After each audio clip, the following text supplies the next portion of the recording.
So I got sent this small monitor. It's a 15-inch monitor, and normally I would say no way to reviewing something so small.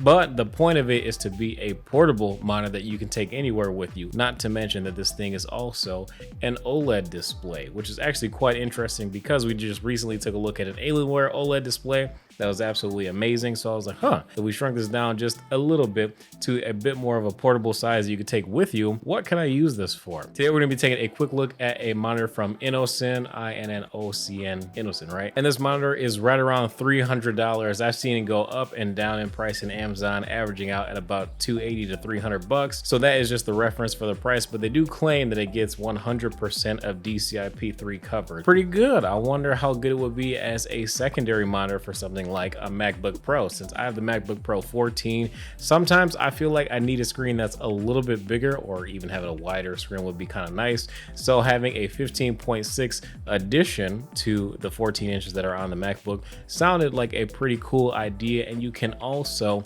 run this monitor with one USB Type-C cable. Just use the one that's included inside the box. You get a USB Type-C cable, a power adapter in case you have to use the HDMI port or the mini HDMI to HDMI cable to connect it to a computer. You just have to make sure that if you're not going to be using a USB port that's powerful enough, you do have to bring along that power adapter. Or if you're going to be using your source with HDMI, you have to bring along that power adapter as well, because HDMI does not transfer power. This monitor does have a couple of speakers, which they're pretty bad. Honestly, I wouldn't use them at all. And I did have this really weird issue only when I was using it with my MacBook Pro, that it just seemed like the USB cable wasn't powerful enough to not only transmit power as well as the display, but also the inappropriate audio signal. So here's a quick sound test between the MacBook Pro speakers and the speakers built into the screen.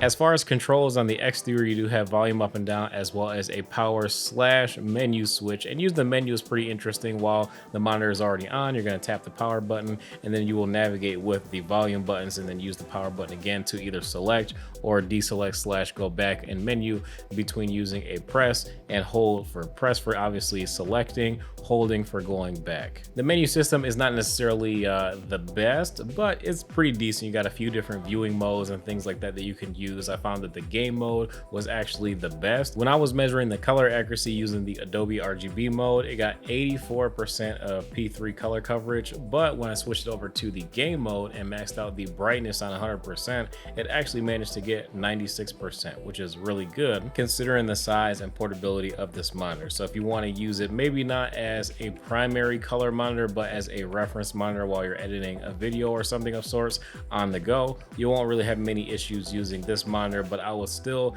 check it against your regular laptop display to see if that one is a little bit more color accurate, or see if this one is, because it's actually pretty good for the price range and for its portability. Gaming experience as far as input and delay is decent. I'm not going to tell you that it's absolutely the best gaming monitor. You're going to want to main this thing, but in comparison to if you're used to using a 240 hertz monitor or a 120 hertz monitor, you're probably still going to want to use those, because your inputs are just going to feel a lot smoother. Especially for PC gaming with mouse and keyboard, it was a little tough to get my aim on point. I was struggling a lot while playing some Fortnite. I'm also trash at Fortnite, so don't take that into the only factor into consideration. But maybe I should have played something else other than Fortnite. But anyways, for about $300, would I recommend picking this up? Well, if you are in the use case where you find yourself on the go quite a bit and you got some time to set up shop and have a little bit more screen real estate at your disposal, this actually is a pretty good purchase. I actually really love the fact that you can power this with just one cable if you're on the go and you're using a USB Type-C port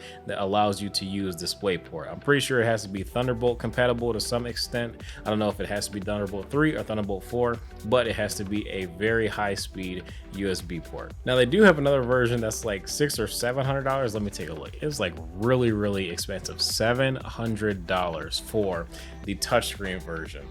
I'm sorry, if it's the exact same panel, you could not convince me to spend more than double on this thing just for touch capability. Like, absolutely not. It's good, but it's not that good. So I would hard pass on the touchscreen one unless you really really find yourself needing that touchscreen. Oh, last thing I'll mention before I close out the video, the built-in case is also pretty decent as well. It's this rubberized case that covers up the slightly metallic plastic finish, as well as this flip cover that also doubles as a kickstand. But thank you guys for watching. That's pretty much all I have. If you guys are interested in picking this up, I will have a link in the description below.